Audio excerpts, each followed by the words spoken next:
Hello dear students, welcome back to our channel NEET Universe. My name is Sanjay Patel और आज हमको mock test number 47 solve करना है। तो उससे पहले थोड़ी सी बात कर लेता हूँ, बस 1 मिनट लगेगा आपका। तो आपको पता है एग्जाम फिर से एक्सटेंड हो चुका है, ठीक है, पोस्टपोन्ड हो गया एग्जाम आपका। अब होना है 13 सितंबर को। तो फिर से एक बार टाइम मिला है। अब जिनकी तैयारी बहुत अच्छी हो चुकी है तो यार उनका तो लॉस ही हो रहा है, वो सोच रहे हैं जल्दी से एग्जाम हो जाए, हमारा सिलेक्शन हो, अपना काम करें। और जिनकी तैयारी अच्छी नहीं, उनके लिए भैया बेहतरीन टाइम मिला है फिर से।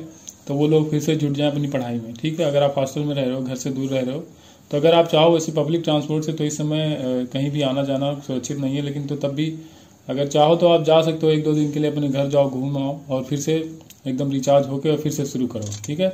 मतलब पूरी एनर्जी के साथ फिर से जुट जाओ। टाइम मिला है तो उसको यूटिलाइज करो, सिलेक्शन ले ही लो, क्योंकि जो 2 साल में जितना टाइम मिलता था उतना टाइम आपको 1 साल में मिल रहा है, ठीक है, एक बार एग्जाम देने में। क्वेश्चन नंबर पहला यहाँ पे शुरू करते हैं हम लोग। कोई मैग्नेट दिया गया जिसको सस्पेंड किया गया हॉरिजॉन्टल प्लेन में, ठीक है। तो ये यहाँ पे 20 ऑसिलेशन पर मिनट करता है, जहाँ पे डिप एंगल आपको दिया गया 30 डिग्री और 15 ऑसिलेशन पर मिनट होता है यहाँ पे, जहाँ पे डिप एंगल दिया है 60 डिग्री। तो ratio of total earth magnetic field बताना है दोनों प्लेसेस पे क्या होंगे, ठीक है। तो देखिए टाइम पीरियड अगर निकाला जाए तो T1 इक्वल टू क्या आ जाएगा, 60/20 ऑसिलेशन दिया था पर मिनट दिया था ना। तो 1 मिनट में कितने सेकंड होते हैं, 60 सेकंड, और उतने में 20 ऑसिलेशन।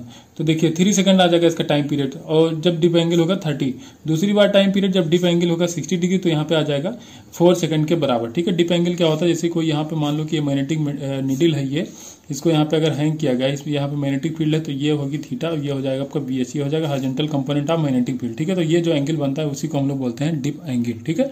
तो देखिए अब हमको निकालना है, टाइम पीरियड के थ्रू हमको कैलकुलेट करना है V1/V2, ठीक है। तो T इक्वल टू क्या होता है, 2π√I/m/VH, ठीक है। VH यहाँ पे क्या है, हॉरिजॉन्टल कंपोनेंट मैग्नेटिक फील्ड, ठीक है।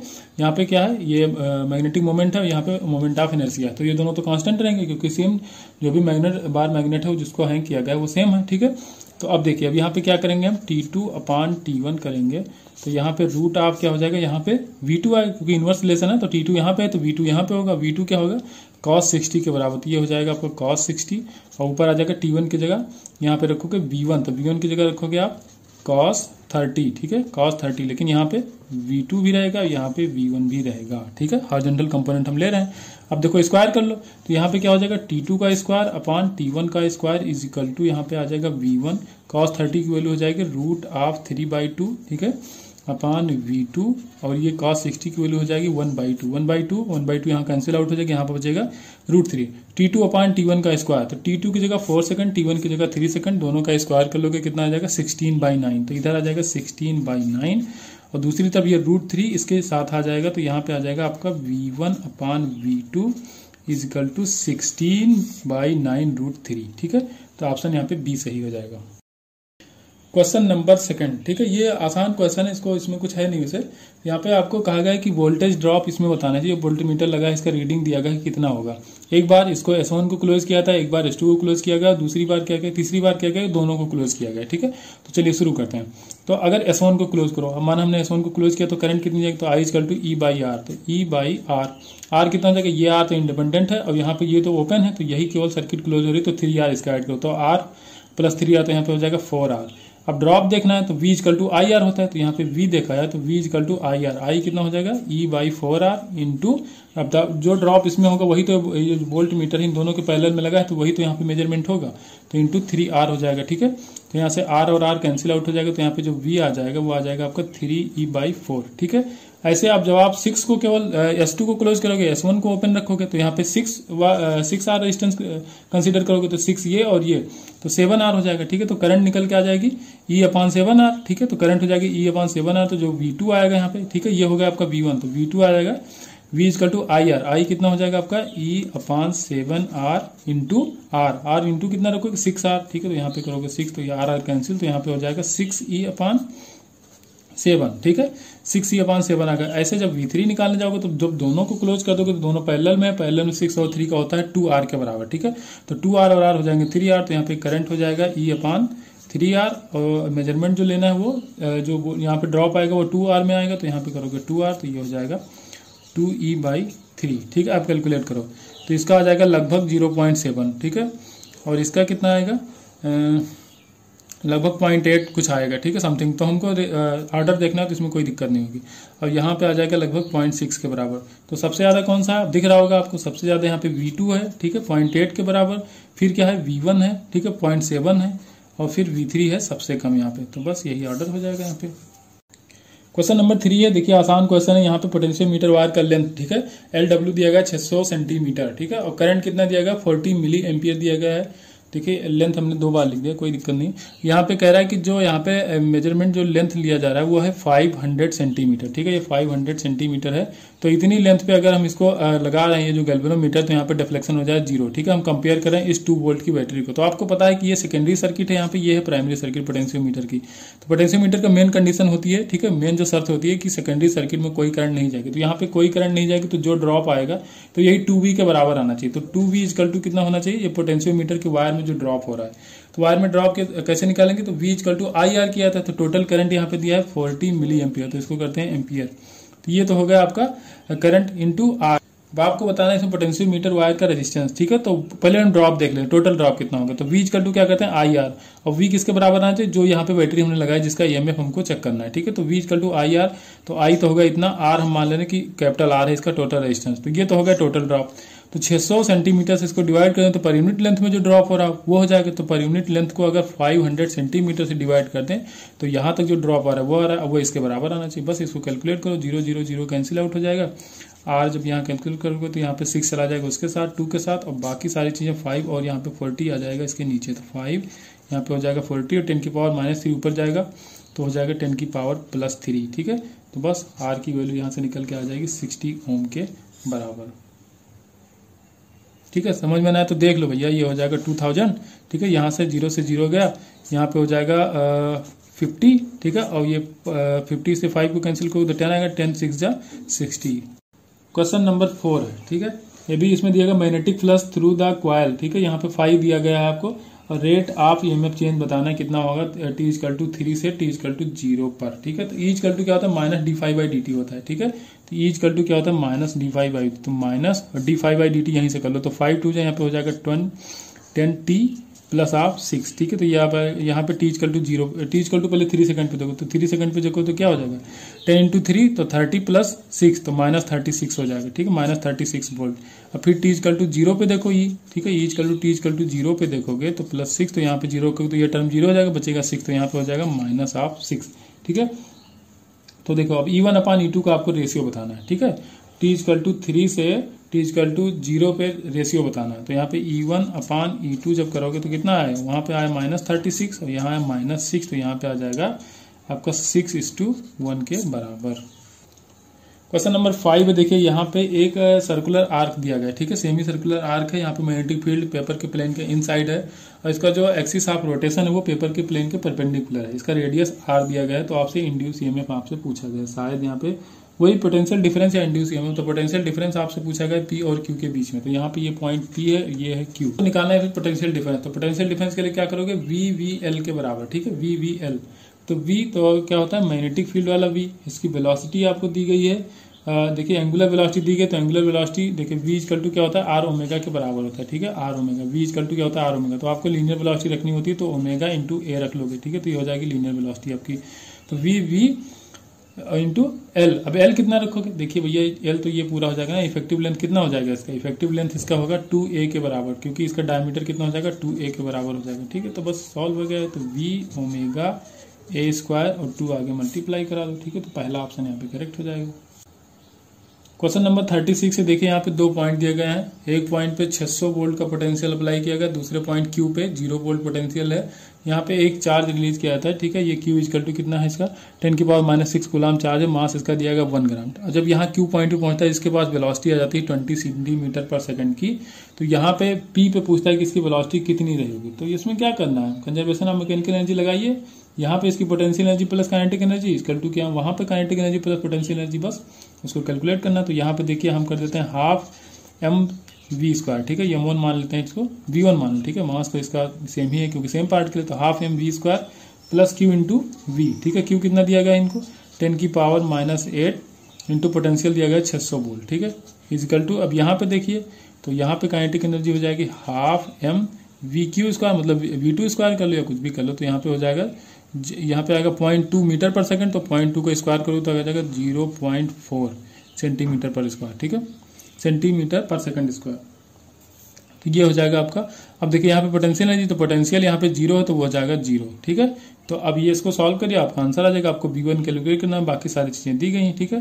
तो हाफ mv1 का square equal to half m की वैल्यू दी गई, रख दो, 1 ग्राम दिया गया तो 10⁻³ हो जाएगा 0.04, ठीक है। और यहाँ पे करोगे माइनस जाएगा ये 6 × 10⁻⁸ 600 रहेगा इंटू 10⁻⁸। और यहाँ से बाकी चीज़ें अगर चाहो तो यहाँ पे नीचे ले आओ, ठीक है। तो बाकी इसके ये जो 1/2 है तो 2 चला जाएगा इसके साथ ऊपर, ठीक है। तो 2 से मल्टीप्लाई हो जाएगा, m से यहाँ पे हो जाएगा डिवाइड, m की वैल्यू हो 10⁻³ के बराबर। तो अब यहाँ पे V1 स्क्वायर की जो वैल्यू आएगी, ठीक है, V1 के स्क्वायर की वैल्यू अगर 0.028 के बराबर आएगी, तो V1 की वैल्यू आ जाएगी यहाँ पे 0.028 के बराबर, ठीक है। थोड़ा सा कैलकुलेशन है इसमें। क्वेश्चन नंबर 7 में कहा गया कितना पॉजिटिव चार्ज अर्थ को दे दिया जाए कि इसका जो पोटेंशियल होगा वो उसके बराबर हो जाए। कोई पॉजिटिवली चार्ज स्फीयर है जिसका रेडियस है 1 सेंटीमीटर और चार्ज दिया गया है 1 माइक्रो कूलम के बराबर, ठीक है। तो दोनों को पोटेंशियल सेम कर दो, ठीक है। तो V = V स्फीयर कर दिया हमने, V अर्थ किसके बराबर कर दिया, V स्फीयर के बराबर। फार्मूला आपको पता है, तो 1/4πε0 1/4πε0 कैंसिल आउट कर दो। क्यू की वैल्यू निकालना है जो अर्थ को हम लोगों ने दिया है, ठीक है। तो यहाँ पे कर दोगे 10⁻⁻6, यह है अर्थ का रेडियस 6400 किलोमीटर होता है। मीटर में चेंज करने के लिए हमने क्या किया, 10⁻³ से मल्टीप्लाई कराया अपॉन 1 × 10⁻⁻², -2 ऊपर जाएगा +2 हो जाएगा, तो यहाँ 3 पहले से है और 2 जाएगा +5 हो जाएगा, यहाँ पे -6, तो 1 0 यहाँ पे काट सकते हो, तो यहाँ पे 640 सीधा आ जाएगा, ठीक है। 640 कूलम के बराबर आ जाएगा। क्वेश्चन नंबर 8 है, ये भी अच्छा क्वेश्चन। देखिए यहाँ पे दिया गया 3/4 पार्ट ऑफ ए स्क्वायर, ठीक है, जिसका साइड लेंथ L है। अब यहाँ पे एक आर्क दिया गया जिसका रेडियस R है। तो यहाँ पे टोटल मैग्नेटिक फोर्स आपको बताना है इस लूप पे, ठीक है। तो देखते हैं, वैसे तो आपको लगता है कि क्लोज लूप होता है तो 0 होता है, लेकिन जो सिमेट्रिकल होता है तब तो 0 होगा। यहाँ पे कैसे 0 हो जाएगा, देखो अब यहाँ पे करंट आई, ये पॉइंट A है, ठीक है। यहाँ पे करंट इंटर कर रही है, इस B पॉइंट से निकल रही है। तो यहाँ पे जब करंट आएगी तो यहाँ पे करंट मान लो कि I1 जा रही है, यहाँ पे I2 जा रही है, ठीक है। हमको नहीं पता I1 I2 क्या है, कोई जरूरत भी नहीं, अभी बता रहे हैं आपको, ठीक है। तो अब देखो यहाँ पे जो फोर्स लगेगा, तो अगर राइट हैंड थंब रूल लगाओ तो किधर, नीचे की तरफ लगेगा, ठीक है। प्लेन में ही लगेगा लेकिन नीचे की तरफ लगेगा। मैग्नेटिक फील्ड कहाँ है, इनसाइड है। मैग्नेटिक फील्ड में आप क्या रखोगे, फिंगर्स को रखोगे, थंब को करंट की डायरेक्शन में, तो पाम आपका फोर्स बताएगा। तो ये डाउनवर्ड लग रहा है, ठीक है। अगर यही करंट यहाँ आएगी, ठीक है, तो यहाँ लगाओगे तो ये क्या, इस तरफ फोर्स लगेगा इसमें, ठीक है। आई एक्सिस पे बोल सकते हो। अब यहाँ पे देखो ये अपवर्ड लगेगा, यहाँ पे अगर रूल लगाओगे राइट हैंड थंब रूल, तो अल्टीमेटली ये फोर्स इसको कैंसिल आउट कर देगा, तो ये आपको बचेगा और ये कितना हो जाएगा, VIL के बराबर हो जाएगा, ठीक है। तो यहाँ पे आ जाएगा VI कितना रखोगे, I1 रखोगे इंटू L, तो यहाँ पे L ही दिया गया, ठीक है, प्लस, ठीक है। अब इसको देखो, ठीक है, ये वाला आर्क है, तो इस पे भी तो इफेक्टिव लेंथ तो यही है ना, इफेक्टिव लेंथ रखा जाता है ना मैग्नेटिक फील्ड में फोर्स के लिए, तो इफेक्टिव लेंथ तो यही L के बराबर ही रहेगा, ठीक है। ये पार्ट कितना है, इफेक्टिव लेंथ तो L के बराबर है, तो यहाँ पे हो जाएगा VL इंटू I2, ठीक है। तो यहाँ पे VL को आप कॉमन ले लो तो क्या बचेगा, I1 + I2 बचेगा, ठीक है। तो यहाँ पे हो जाएगा VL और I1 + I2 किसके बराबर। अब यहाँ पे I करंट इंटर कर रही है तो किसके बराबर होगी, I, यहाँ पे I1 गया, यहाँ पे I2 गया, तो दोनों के बराबर होगा, तो यहाँ पे कर दोगे I, तो VIL के बराबर होगा, ठीक है। यहाँ पे 2VIL आंसर दिया, ये गलत आंसर दिया है NTA ने, ठीक है। यहाँ पे VIL ही आंसर होगा, क्योंकि देखो C ऑप्शन में दे दिया है 2BIR कह दिया है, ठीक है। D ऑप्शन में कह दिया है VILR/I + R, पता नहीं क्या कह दिया। A ऑप्शन में 0 दिया है, लेकिन सही ऑप्शन इसका ये होगा, VIL ही होगा। क्वेश्चन नंबर 9 है, थ्योरेटिकल पॉइंट है। यहाँ पे कहा radius of part charge particle moving uniform magnetic field proportional to momentum of the particle, ठीक है। रॉन्ग ऑप्शन यहाँ पे करेक्ट करना है। तो देखिए R जो होता है तो mv/qv होता है, तो भैया डायरेक्टली प्रोपोर्शनल। mv क्या होता है, मोमेंटम होता है, तो यहाँ पे रेडियस जो है वो मोमेंटम के डायरेक्टली प्रोपोर्शनल है, ये ऑप्शन सही है। D option, an electron beam is moving towards east, ठीक है। यहाँ पे ईस्ट डायरेक्शन है, ये ईस्ट डायरेक्शन है, ये ई, यहाँ पे इलेक्ट्रॉन की बीम जा रही है, ठीक है। Which is perpendicular to magnetic field is acting upward, magnetic field upward के डायरेक्शन में यहाँ पे एक्ट कर रही है, ठीक है, इसके परपेंडिकुलर है। The beam will be deflected towards north, ठीक है, कहाँ, तो नॉर्थ की तरफ डिफ्लेक्ट होगी। आप देखो, ठीक है, इलेक्ट्रॉन जब यहाँ पे मूव कर रहा है तो यहाँ पे फिर से तो इलेक्ट्रॉन पे नेगेटिव चार्ज है, तो यहाँ पे राइट हैंड रूल लगाओगे तो जो फोर्स का डायरेक्शन निकल के आ गया, या तो उसका अपोजिट कर दो, या तो फिर सीधा आप लेफ्ट हैंड रूल लगा लिया करो, ठीक है। तो लेफ्ट हैंड रूल लगाओगे तो इलेक्ट्रॉन की जिधर की वेलोसिटी जिस तरफ, उस तरफ थंब रखोगे, फिंगर्स को रखोगे मैग्नेटिक फील्ड के डायरेक्शन में, तो आपका पाम जो होगा वो बता देगा क्या होगा, पाम जो बताएगा वो आ जाएगा फोर्स। तो यहाँ पे फोर्स नॉर्थ डायरेक्शन में निकल के आएगा, ठीक है, लगा के देख सकते हो आप। अब हम सामने होते तो आपको बता भी देते। अब सी ऑप्शन यहाँ पे दिया गया, a positive charge is going straight away from a observer. कोई पॉजिटिव चार्ज है जो किसी ऑब्जर्वर से दूर जा रहा है, माना ये पॉजिटिव चार्ज है, कोई भी चार्ज है पॉजिटिव क्यू चार्ज है, ये ऑब्जर्वर से दूर जा रहा है, यहाँ पे ऑब्जर्वर है, ठीक है। The magnetic line of force produce due to it are clockwise direction. देखो अब करंट की जो डायरेक्शन होती है वो क्या होती है, करंट की डायरेक्शन पॉजिटिव चार्ज की डायरेक्शन में होती है, जिस तरह पॉजिटिव चार्ज फ्लो करता है, या इलेक्ट्रॉन के फ्लो के नेगेटिव डायरेक्शन में होता है। तो जिस तरफ चार्ज जा रहा है उसी तरफ यहाँ पे होगा करंट, ठीक है। तो आपका जो मैग्नेटिक फील्ड जो फोर्स होगा वो प्रोड्यूस जो होगा तो क्या करेगा, वो क्लॉकवाइज चलेगा, ठीक है। अब यार बात ये है ना कि हम आपके सामने है नहीं, तो ये जो क्लॉकवाइज एंटी क्लॉकवाइज हम बोल रहे हैं तो ये यार ऐसे समझा नहीं सकते। ये होता है बताने वाली बात, सामने से थोड़ा दिखाया जाए ना तो अच्छा समझ में आता है। तो इसको आप लोग ट्राई करना खुद से कि कैसे होगा ये। डी ऑप्शन जो दिया गया इसको हम समझा देते हैं।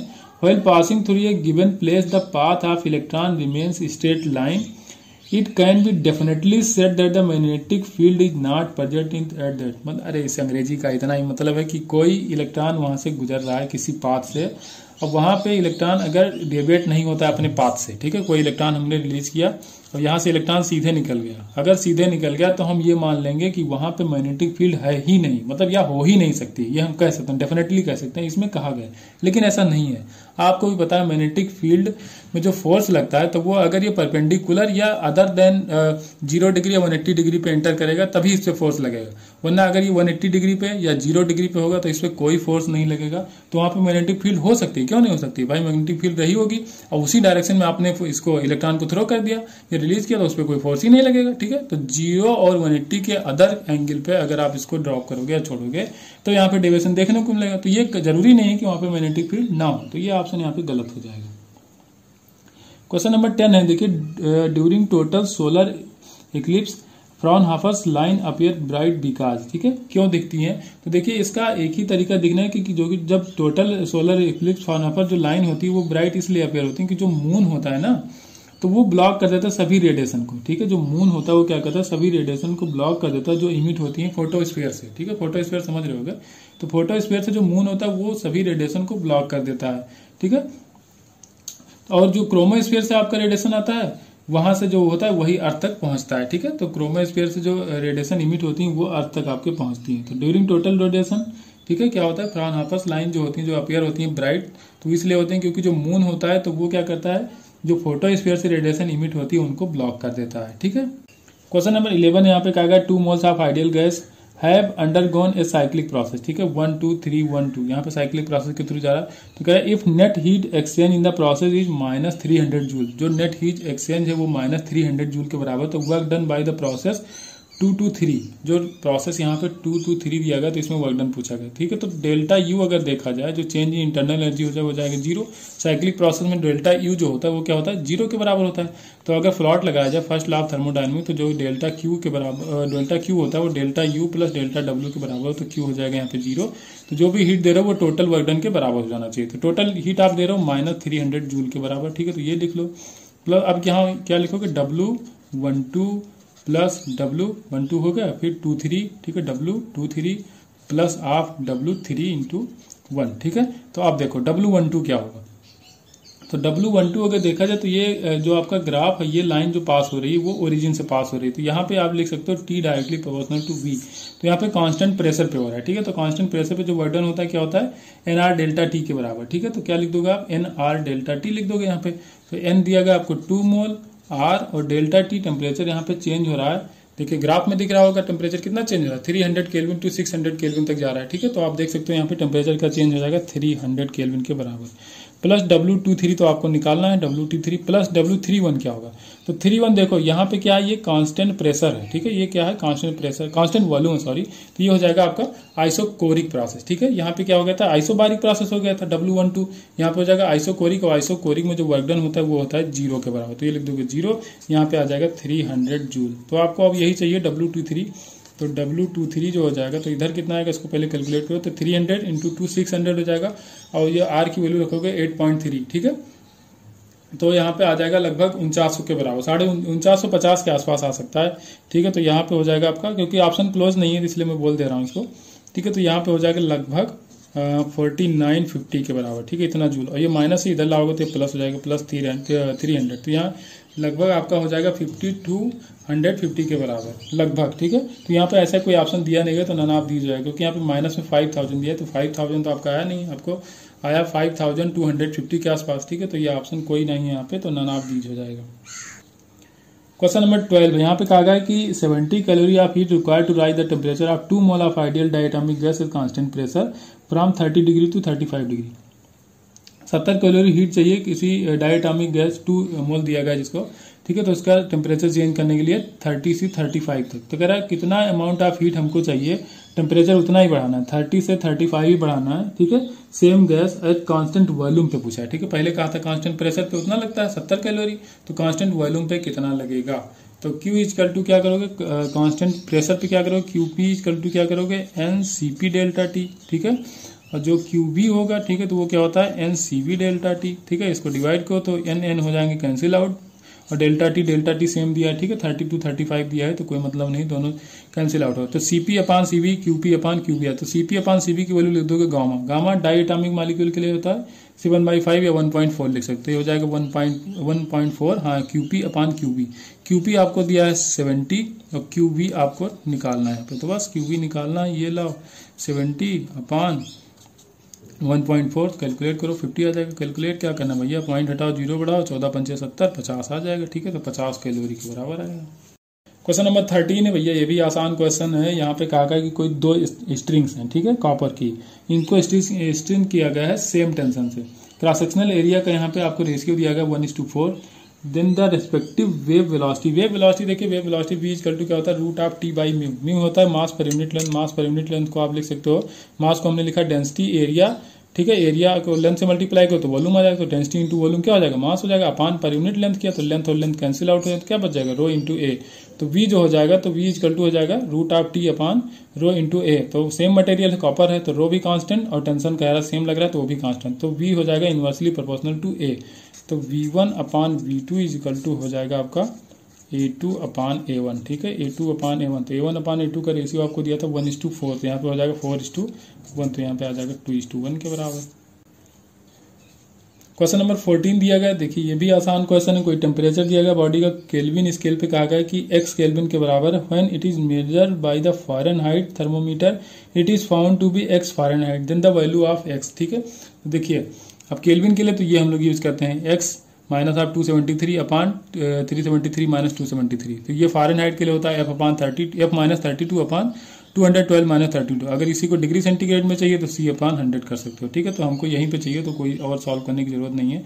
तो इसको दिया गया x केल्विन के बराबर, तो ये हो जाएगा x केल्विन माइनस 273 अपान 373 माइनस 273, तो यहाँ पे 100 आ जाएगा, ठीक है।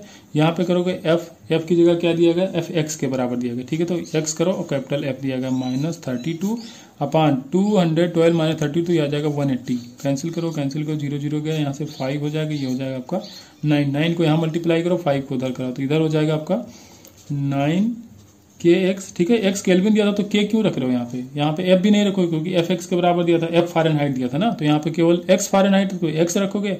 यहाँ पे x केल्विन दिया था तो यहाँ पे x रखोगे, ठीक है, k और f नहीं रहेगा यहाँ पे। तो ये हो जाएगा 9x, यहाँ पे k 9x minus 9 into 273 equal to, यहाँ पे हो जाएगा आपका, इधर क्या बचेगा 5 इंटू एक्स माइनस 32 हो जाएगा, तो मल्टीप्लाई करा दोगे तो यहाँ पे 5x माइनस 32 इंटू 5, तो हो जाएगा 160 के बराबर। अब आपको x की वैल्यू चाहिए, तो x की वैल्यू देखो यहाँ पे 9x 5x इधर आएगा तो माइनस हो जाएगा, तो 4x बचेगा, ठीक है। इधर आ जाएगा 4x, तो यहाँ पे 160 माइनस है। अब ये 9 इंटू 273 इधर हो जाएगा पॉजिटिव, ठीक है। तो मल्टीप्लाई करा लेना इसको, 9 को इनसाइड मल्टीप्लाई करा के माइनस 160 कर दोगे तो 4x इक्वल टू समथिंग आएगा। तो x सॉल्व करोगे तो यहाँ पे आ जाएगा आपका 574.25 के बराबर, ठीक है। थोड़ी सी कैलकुलेशन इसमें कर सकते हो आप। क्वेश्चन नंबर 15 है, देखिए थ्योरेटिकल क्वेश्चन दिया गया, which of the following statement is correct for any thermodynamic process. तो देखिए जो इंटरनल एनर्जी होती है और एंट्रोपीज होती है, तो सीधे इसको बता देते हैं, इसमें क्या घुमाना है यार। ये स्टेट पे डिपेंड नहीं करता, मतलब कि पाथ पे डिपेंड नहीं करता, ये स्टेट फंक्शन होता है, ठीक है। ये पाथ पे डिपेंड, मतलब स्टेट फंक्शन का मेरा मतलब है कि इनिशियल टू फाइनल स्टेट पे डिपेंड करेगा, पाथ से इंडिपेंडेंट होता है। इंटरनल एनर्जी और एंट्रोपी ये दोनों क्या होते हैं, पाथ इंडिपेंडेंट होते हैं, तो इनको हम लोग बोलते हैं कि ये स्टेट फंक्शन है। तो बी ऑप्शन यहाँ पे करेक्ट हो जाएगा, इसमें कुछ घुमाना है नहीं, ठीक है। इसको याद कर सकते हो आप, मेमोराइज करो, जैसे भी करके इसको याद रखो। इंटरनल एनर्जी और एंट्रोपी जो होते हैं स्टेट फंक्शन होते हैं।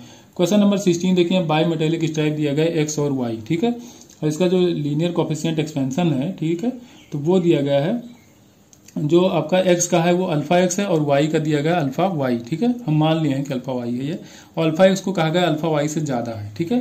तो अब देखिए, अब इसको रख दिया गया किसी ठंडे जगह पे, ठीक है, कोल्ड बाथ में एक तो रख दिया गया, तो किस तरह बेंडिंग होगी वो आपको बताना है। तो देखिए, अगर हॉट में रखते तो देखिए जिसका लीनियर कोफिशिएंट एक्सपेंशन ज्यादा है तो वो ज्यादा एक्सपेंड करता, तो ये ज्यादा एक्सपेंड करता और ये कम एक्सपेंड करता, तो ये इस तरफ बेंडिंग होती, ठीक है, इस तरफ बेंडिंग होती ना, ये एक्सपेंड ज्यादा करता, ये कम करता, तो ये थोड़ा और ऊपर जाता, ये इधर, तो इस तरफ बेंडिंग हो जाती राइट साइड में। लेकिन जब कोल्ड प्लेस में रखोगे तब ये क्या होगा, कॉन्ट्रैक्ट करेगा। तो जिसके लीनियर कोफिशिएंट एक्सपेंशन ज्यादा है तो उसका कॉन्ट्रैक्शन भी ज्यादा होगा, तो ये ज्यादा कॉन्ट्रैक्ट होगा, ये कम कॉन्ट्रैक्ट होता है, ये ज्यादा कॉन्ट्रैक्ट हो जाएगा, तब इस तरफ लेफ्ट की साइड में बेंडिंग है। ये ध्यान रखना भैया, अभी तक पूछा गया एक्सपेंशन का ही, ठीक है, हॉट में रखा गया है, हॉट कंडीशन में तो एक्सपेंशन होता है, तो जिस तरफ लो वाला होता है, जिसका लीनियर कोफिशिएंट ऑफ एक्सपेंशन कम होता है, उसकी तरफ बेंडिंग होती है। लेकिन जब कोल्ड प्लेस में रखोगे तो जिसका लीनियर कोफिशिएंट एक्सपेंशन जो वो ज्यादा होगा उस तरफ बेंडिंग होती है। तो याद रखना, यहाँ पे बी ऑप्शन करेक्ट हो जाएगा।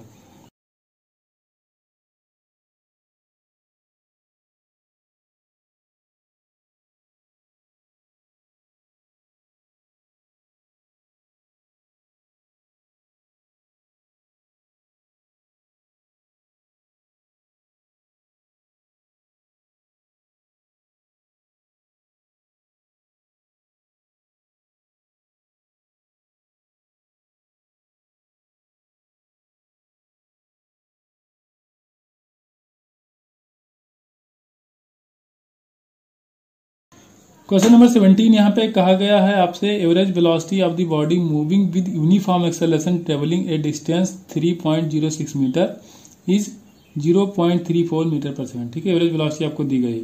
इफ चेंज इन वेलोसिटी आपसे कहा गया 0.18 मीटर पर सेकंड है during this time, it's uniform acceleration आपको बताना है। तो भैया पहले टाइम निकालना पड़ेगा। तो टाइम निकालने के लिए यहाँ पे आपको डिस्टेंस भी दिया है, वेलोसिटी भी दी है, तो उससे आप टाइम निकाल सकते हो, ठीक है। वेलोसिटी इक्वल टू क्या होता है, डिस्टेंस अपॉन टाइम, तो टाइम इक्वल टू क्या हो जाएगा, डिस्टेंस अपॉन वेलोसिटी, तो यहाँ पे हो जाएगा 3.06 अपॉन 0.34, ये आ गया आपका टाइम, ठीक है। आपको एवरेज एक्सेलरेशन चाहिए, ठीक है। तो एवरेज एक्सेलरेशन के लिए क्या करोगे, तो change in velocity upon change in time, change in velocity आपको दिया गया 0.18 अपॉन चेंज इन टाइम कितना है 0.36 अपॉन 0.34 करोगे तो ये चला जाएगा ऊपर, तो 0.34, ठीक है। इसको आज सॉल्व करोगे आ जाएगा 0.2 मीटर पर सेकंड स्क्वायर के बराबर। क्वेश्चन नंबर 18 है, यहाँ पे दिया गया है एक्स को टी के फंक्शन में दिया गया X equal to 2t plus 4t square और Y equal to 5t at T equal to 5 second पे आपसे कहा गया था एक्सेलरेशन ऑफ दी पार्ट के लिए यहाँ पे बताना है, ठीक है। तो देखो इसको डिफरेंशिएट करो तो dx अपॉन dt करोगे तो वेलोसिटी आएगा, फिर से डिफरेंशिएट करोगे तो एक्सेलरेशन आएगा, तो 2 बार डिफरेंशिएट करना है। तो dx अपॉन dt करोगे तो यह क्या हो जाएगा 2 प्लस 8t के बराबर है। फिर से इसको डिफरेंशिएट करोगे तो यहाँ पे 2 तो कांस्टेंट है, 0 हो जाएगा, तो 0 प्लस 8, तो यहाँ पे आ जाएगा 8 मीटर पर सेकंड स्क्वायर ए एक्स, ठीक है। अब ये y देखना है, इसको डिफरेंशिएट करोगे तो dy बाई dt करोगे तो यहाँ पे 5 आ जाएगा, लेकिन अब 5 हो गया कांस्टेंट, तो dy बाई dt जो y डायरेक्शन में वेलोसिटी होगी वो आएगी, उसको डिफरेंशिएट करोगे तब एक्सेलरेशन आएगा, लेकिन यहाँ पे t तो बचा ही नहीं, तो इसको फिर से एक्सेलरेशन अगर डिफरेंशिएट करोगे एक्सेलरेशन निकालेंगे तो ये हो जाएगा 0, मतलब y डायरेक्शन में t इक्वल टू 5 सेकंड पे कोई भी एक्सेलरेशन नहीं होगा, यहाँ पे एक्सेलरेशन होगा x डायरेक्शन में, वो भी होगा 8 मीटर पर सेकंड स्क्वायर के बराबर। क्वेश्चन नंबर 19 दिया गया भैया, बहुत एकदम फ्री का नंबर है। 3 ब्लॉक दिए गए M1 M2 M3, तीनों के मास आपको दिख रहे होंगे 10 kg 6 kg और 4 kg के बराबर दिया गया है। तो 40 न्यूटन का फोर्स लगाया जा रहा है 10 kg वाले मास पे। तो आपसे पूछा गया टेंशन यहाँ पे बताइए, टेंशन यहाँ पे T दिया गया, यही आपसे पूछा गया, ठीक है। तो टेंशन के लिए क्या करोगे, ये VD बना सकते हो, तो पहले आप क्या करो एक्सेलरेशन निकालो, टोटल एक्सेलरेशन। तो एक्सेलरेशन क्या करोगे, फोर्स अपॉन मास, फोर्स आपको 40 न्यूटन दिया गया है, मास कितना हो जाएगा 10 6 और ये 4, ये हो जाएगा 20, तो यहाँ पे आ जाएगा 2 मीटर पर सेकंड स्क्वायर के बराबर, ठीक है। अब इसका FBD बनाते हैं, FBD बनाओगे तो इधर कितना लग रहा है 40 न्यूटन के बराबर लगा रहा है, मास इसका कितना है 10 kg के बराबर है, इधर लग रहा है इसमें टेंशन, टेंशन आपको निकालना है, एक्सेलरेशन इसका इस डायरेक्शन में। तो देखिए अब इक्वेशन बनाओ, तो यहाँ पे फोर्स कितना लग रहा है 40 minus T equal to M A के बराबर हो जाएगा। तो एम इतना किसका है 10 kg और ए कितना है 2 metre per second square. Tension आपको निकालना है तो 40 यहाँ पे आ जाएगा 20, ये टेंशन इधर चला जाएगा तो टेंशन कितना आ जाएगा 2 न्यूटन के बराबर। 2 आएगा कि 20 आएगा, 40 माइनस 20 ये 20 आएगा, 20 न्यूटन के बराबर। क्वेश्चन नंबर 20 है, यहाँ पे कोई स्मूथ स्फेरिकल बॉल है, ठीक है, जिसका मास m दिया गया है, ये मूव करा हॉरिजॉन्टल प्लेन में, ठीक है, वेलोसिटी दी गई 3i प्लस जे के बराबर। ये कोलाइड करता है किसी स्मूथ वर्टिकल वॉल से, ये वॉल मैंने बना दी है स्मूथ है, इससे कोलाइड करता है, ठीक है। तो जो इसका वॉल है उसकी डायरेक्शन जो है वो पैरेलल है किससे, वेक्टर जे से, मतलब कि वाई एक्सिस पे है ये दीवार, सीधे मान सकते हो आप। If the coefficient of restitution e equal to half मतलब 1/2 then impulse that acts on the sphere. Impulse मतलब चेंज इन मोमेंटम, ठीक है। तो देखिए अब वाई डायरेक्शन में तो कोई चेंज होगा नहीं, क्योंकि यहाँ पे पार्टिकल आएगा, टक्कर होगी, फिर से क्या होगा वापस आ जाएगा। तो इसके वेलोसिटी में जो चेंज आएगा तो v इक्वल टू जो हो जाएगा, तो जे वेलोसिटी जो जे डायरेक्शन वेलोसिटी थी वो जे के बराबर थी, तो जो वी जे होगा वो तो जे ही रहेगा। लेकिन जो वी आई होगा, ठीक है, यहाँ पे क्या है यू आई क्या है 3i के बराबर, यू जे क्या है जे के बराबर। यहाँ पे वी आई क्या होगा, अब देखिए ये पलटेगा, यहाँ पे कोफिशिएंट ऑफ रेस्टिट्यूशन है तो इसी को अफेक्ट करेगा, तो सीधा हाफ कर देगा, ठीक है। तो यहाँ पे हो जाएगा 3i into coefficient of restitution 1/2 और डायरेक्शन इसकी पलट जाती है नेगेटिव हो जाएगा, तो ये माइनस ऑफ 3/2i हो जाएगा।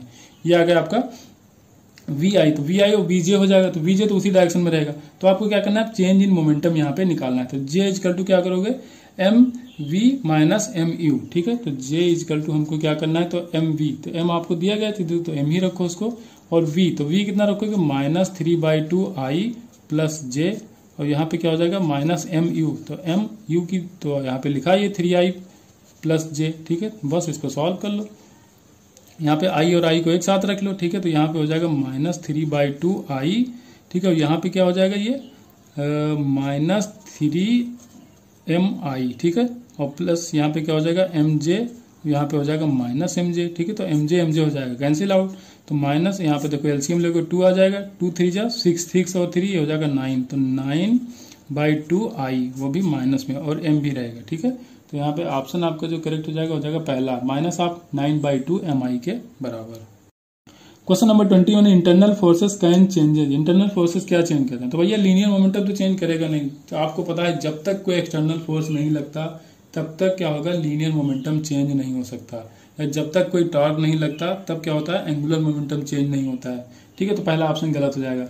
काइनेटिक एनर्जी बी ऑप्शन है the kinetic energy but not the linear momentum, ठीक है। लीनियर मोमेंटम चेंज नहीं होगा, इंटरनल फोर्स से क्या है काइनेटिक एनर्जी को चेंज कर सकते हैं लेकिन लीनियर मोमेंटम में कोई चेंज नहीं कर सकते। सी ऑप्शन में कहा गया लीनियर मोमेंटम एज वेल, तो फिर लीनियर मोमेंटम की जहां बात आ जाए वहां बात ही खत्म हो जाएगी। डी ऑप्शन में कहा गया neither linear momentum, linear momentum तो कंजर्व रहेगा, इंटरनल फोर्सेस से लीनियर मोमेंटम होता है उस पर कोई इफेक्ट नहीं पड़ता, तो बी ऑप्शन यहाँ पे करेक्ट हो जाएगा। क्वेश्चन नंबर 22 यहाँ पे 3 मासेस दिए गए 2 kg 3 kg 4 kg, ठीक है। इसको रखा गया है कॉर्नर्स पे किसके इक्वलेटरल ट्रायंगल जिसका साइड दिया गया एल, तो x coordinate of the centre of mass आपको बताना है, तो एक्स सीएम आपको बताना है, तो एक्स सीएम की क्या करोगे m1 x1, ठीक है। तो एक्स एक्सिस पे रखा है तो m1 कितना है 2, x1 डिस्टेंस कितना है 0, तो ये करोगे 0, m1 x1 हो गया 0 प्लस m2 x2, तो m2 इसको मान लो, और x2 कितनी डिस्टेंस है l के बराबर, तो ये l हो जाएगा, प्लस m3 x3, m3 मान लो 4 kg है, और x3 कितना होगा ये कितनी डिस्टेंस पे यहाँ पे, ठीक है। ये इसको परपेंडिकुलर डालोगे तो पूरी लेंथ कितनी है l है, तो यहाँ पे कितना हो जाएगा ये l/2 हो जाएगा, तो यहाँ पे रख दोगे l/2 upon m1 plus m2 plus m3, तो 4 और 3 7 और 2 यहाँ पे हो जाएगा 9, तो xcm जो आ जाएगा वो 3l प्लस 2l, तो ये हो जाएगा टोटल 5l, तो 5l/9 हो जाएगा, 5l/9 के बराबर। क्वेश्चन नंबर 23 ये भी आसान ही क्वेश्चन है, 2 ब्लॉक दिए गए हैं 2 kg और 1 kg का, ठीक है। इनको इनके एंड्स पे जो ब्लॉक बांधे गए हैं ये पहले इनिशियली सेम लेवल पे हैं, ठीक है। मान लो ये सेम लेवल पे है, क्वेश्चन में आपसे कहा गया है, ठीक है। बाद में तो रिलीज किया तो ऊपर जाएगा नीचे आएगा, यहाँ पे पुली है जो मासलेस है, ठीक है। तो distance travelled by the centre of mass in 2 second, 2 second में जो centre of mass distance cover करेगा वो आपको बताना है।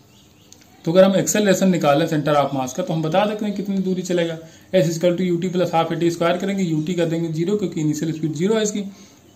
तो पहले देखते हैं, पहले टोटल एक्सेलरेशन का निकालते हैं। तो टोटल एक्सेलरेशन के लिए क्या करेंगे, ये लगेगा नीचे की तरफ, ठीक है। ये सेम प्लेन पे था, जब इसको छोड़ा जाएगा तो क्या नीचे तरफ भागे ऊपर जाएगा, ठीक है। तो टोटल नीचे फोर्स कितना लगेगा 2mg, ठीक है। तो यहाँ पे 2g हो जाएगा और minus g upon total mass कितना हो जाएगा 3, तो यहाँ पे आ जाएगा g/3, ठीक है, ये दोनों का आ गया।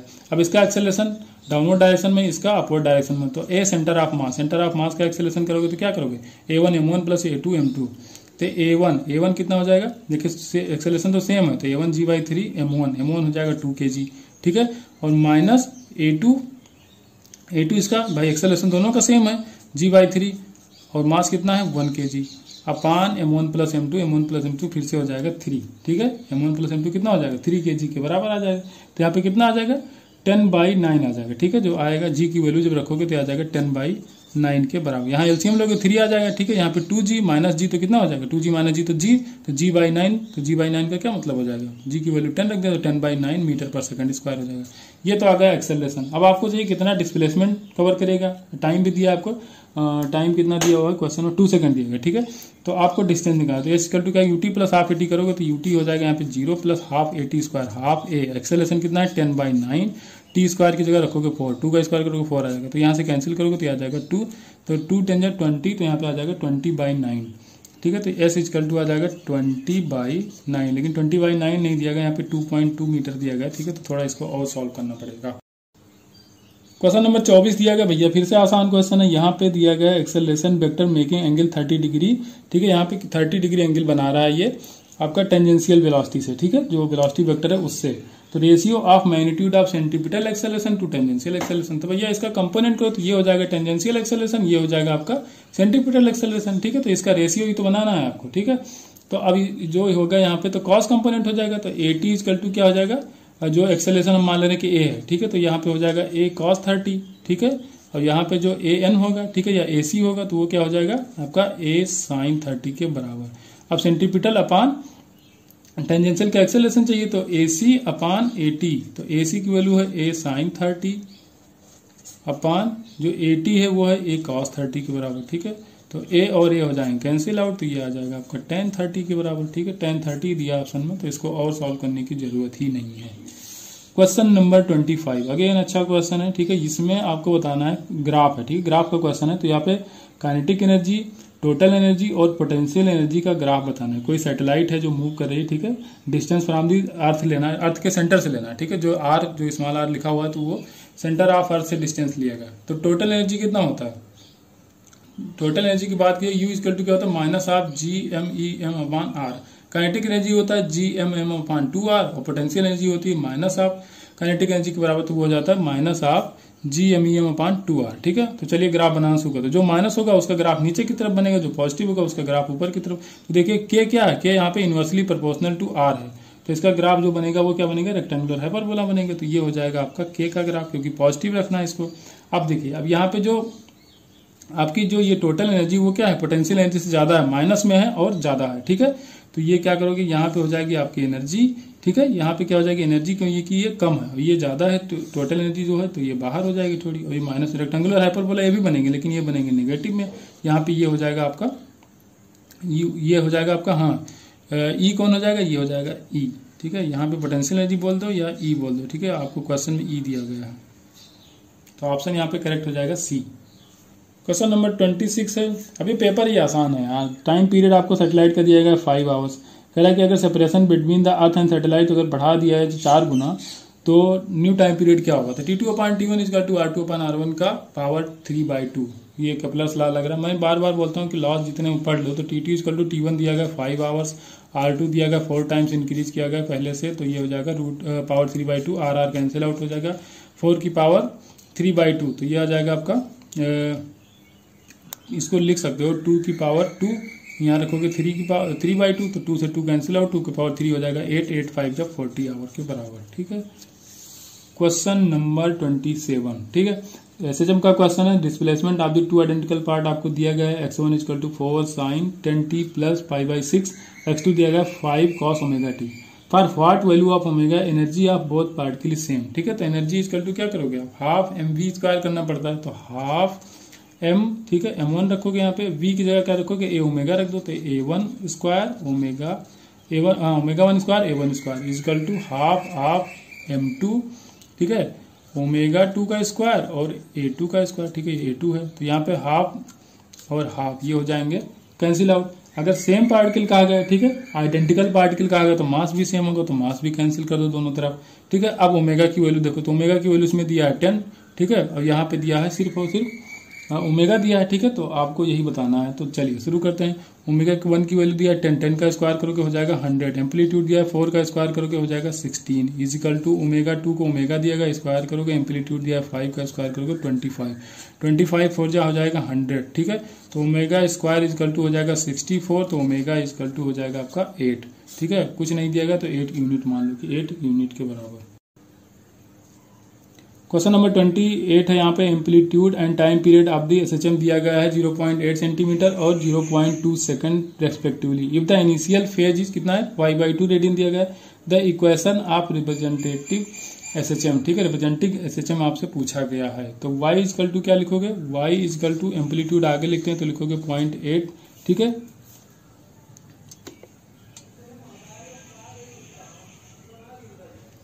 y इजकल टू लिखोगे यहाँ पे 0.8, ठीक है। इनिशियल फेज डिफरेंस कहेगा π/2 है, ठीक है। तो π/2 तो यहाँ पे क्या रखोगे, कॉस रखना पड़ेगा आपको, तो ये रखोगे आप कॉस इंटू ओमेगा, ओमेगा की वैल्यू नहीं दिया तो टाइम पीरियड दिया, तो टाइम पीरियड इक्वल टू क्या होता है 2π/ओमेगा होता है, ठीक है। 2π/ओमेगा, तो ओमेगा की जगह रख सकते हो 2π टाइम पीरियड, तो ओमेगा की जगह रखोगे 2π टाइम पीरियड दिया गया 0.2 सेकंड, ठीक है। तो ये ओमेगा इंटू टी, ठीक है, तो यहाँ पे रखोगे टी। तो बस इसको सॉल्व कर लो, पॉइंट हटाओगे, यहाँ पे 0 जाएगा तो यहाँ पे हो जाएगा 10π इंटू टी, तो यहाँ पे हो जाएगा 0.8 कॉस कितना जाएगा, हाँ 10π टी के बराबर। क्वेश्चन नंबर 29 दिया गया, देखिए यहाँ पे इक्वल मासेस दिए गए 3 लिक्विड के, ठीक है, जो आइडेंटिकल वेसल में भरे गए हैं, ABC यहाँ पे दिया गया, डेंसिटी का यहाँ पे ऑर्डर दिया गया है, रो C जो है उसका सबसे ज्यादा है, उसके बाद रो B है और सबसे कम है रो A। तो कह रहा है फोर्स एग्जर्टेड ऑन द वेस विल बी, ठीक है। तो यहाँ पे मान लो कि ये 3 वेसल हैं, तो 3 वेसल हैं, तो वेसल पे जो फोर्स लगता है उसके बॉटम पे लिक्विड का, तो क्या mg के बराबर लगेगा। तो मास जब सेम है और g भी सेम रहेगा तो जो भी फोर्स लगेगा वो बराबर लगेगा, तो इसमें कोई ऑर्डर नहीं है, मतलब कि सब पे फोर्स जो लगेगा वो सेम ही लगेगा। तो यहाँ पे आप कह सकते हो डी ऑप्शन करेक्ट हो जाएगा, equal in all the vessels. चलो आते हैं क्वेश्चन नंबर 30 पे। यहाँ पे एक यूट्यूब दिया गया है जिसका रेडियस कहा गया है, ठीक है, एक तरफ का रेडियस r1 है, दूसरी तरफ का r2 है। When the liquid of density rho, ठीक है, डेंसिटी जो दिया गया है, तो रो दिया गया है, contact angle theta equal to 0 angle कहा गया है, ठीक है, इसमें भरा गया है, ठीक है। लेवल डिफरेंस जो कहा गया वो h के बराबर है, तो इसमें पूछा गया है then the surface tension of the liquid, आपको सरफेस टेंशन यहाँ पे बताना है, ठीक है। तो अब देखिए यहाँ पे जो प्रेशर होगा और जो प्रेशर यहाँ पे होगा, ठीक है, वो बराबर होगा तभी तो एक लेवल पे लोग रहेंगे, ठीक है। तो यहाँ पे प्रेशर कितना आएगा, अब ये डिफरेंस है इतना हाइट का, ठीक है, ये हाइट का डिफरेंस है, तो यहाँ पे जो प्रेशर यहाँ पे होगा प्लस ये हाइट की वजह से जो प्रेशर होगा वो किसके बराबर होगा, यहाँ पे जितना प्रेशर होगा उसके बराबर होगा, ठीक है। तो क्या करेंगे हम, रो GH करेंगे, तो रो GH, ठीक है, प्रेशर डिफरेंस कितना, वही रो GH के बराबर ही आना चाहिए, तो रो GH इक्वल टू क्या हो जाएगा 2T, ठीक है, अपान R1 माइनस 2T अपान R2, ठीक है।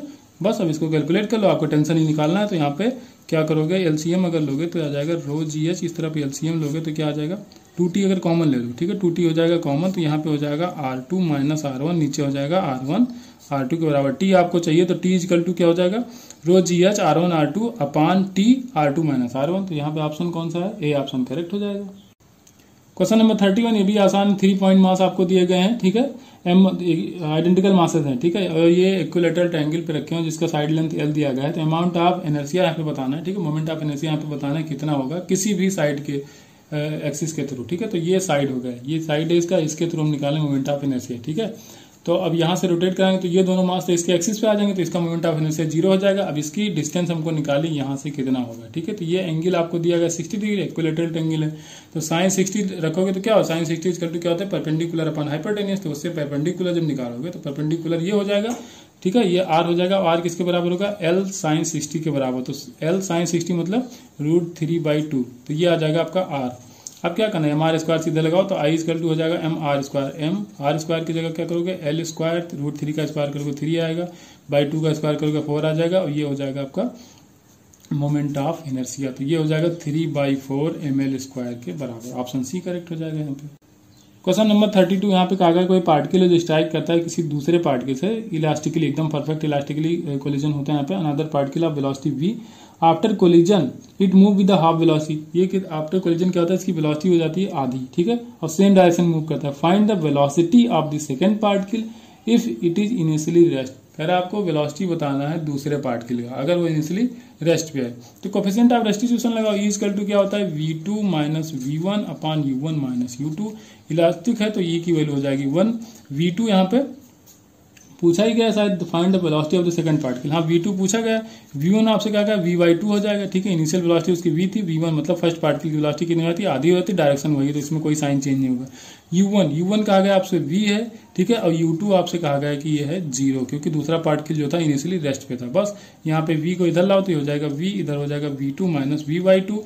तो ये v पहले से ये आधा और जाएगा, जुड़ जाएगा, तो आधा और ये कितना हो जाएगा 1.5, मतलब 3/2 v के बराबर। तो v2 की जो वैल्यू आ जाएगी वो 3/2 v के बराबर आ जाएगी।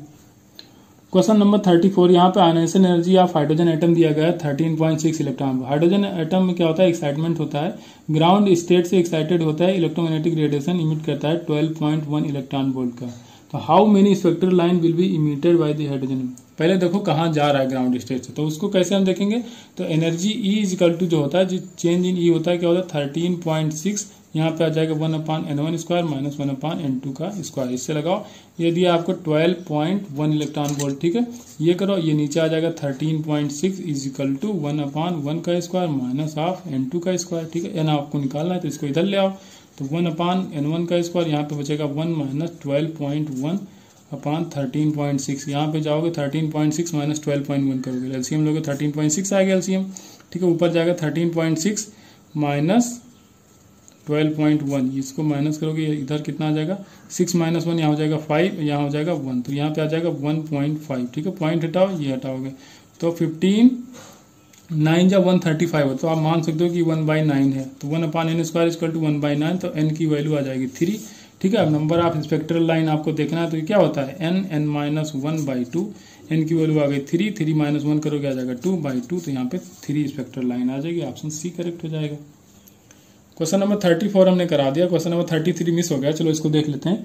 कोई 60 वाट का बल्ब है, ठीक है, इसको रखा गया है 4 मीटर की दूरी पे, किसी आदमी की आई से कितना 4 मीटर की दूरी पे रखा गया है। The bulb emitting light of wavelength, जो बल्ब है वो 600 नैनोमीटर की लाइट इमिट करता है, ठीक है, वेवलेंथ इतना। In 0.1 second how many photon will enter your eye, आपके आई में कितने फोटान इंटर करेंगे 0.1 सेकंड में, ये आपको बताना है। If the pupil of the eye है डायमीटर 2 mm, डायमीटर कितना दिया है 2 mm के बराबर दिया है। तो नंबर ऑफ फोटान का जो फॉर्मूला मैं जानता हूँ, नंबर ऑफ फोटान, तो ये होता है total energy upon energy of 1 photon, ठीक है। Total energy upon energy of 1 photon मतलब hc/λ, बस इससे कैलकुलेट करो आपका ऑप्शन आ जाएगा।